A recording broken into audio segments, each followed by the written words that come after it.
Hey, what's up DIYers? Mike Bors with the Mike Bors channel. Thank you for watching. Today we're talking TV remotes, and in the event that your remote is not managing or controlling your TV, we're going to show you how to fix that. A couple issues can cause this: power outage or replacing any internal part inside your TV. In our case, that's what we did. We replaced a couple parts inside the TV, and now we have to reprogram the remote. Let's get started. All right, DIYers, in front of us is a 55-inch Samsung TV, and we're going to grab the remote, turn it on.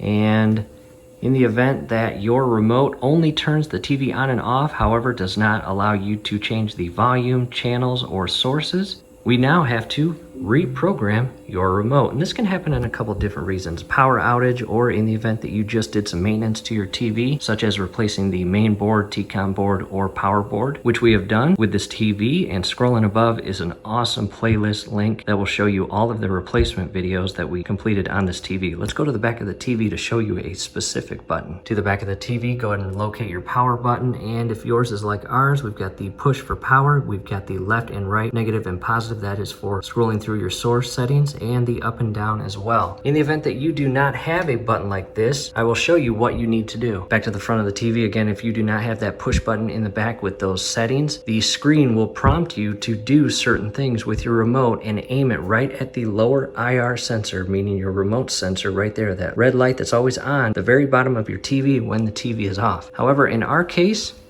we actually have to come to the back side, and we're going to use this push button to cycle through to source and press OK. You'll probably hear the button in the back clicking as I scroll through, and go over to connection guide, click OK. From here, you are going to scroll down. Again, I'm using that button on the very back to accessory. And it should bring you right up to remote control. Click on that. And here's what the instructions want you to do now. Simultaneously, at the same time, push and hold the back button and play and pause while pointing it at the TV for 3 seconds.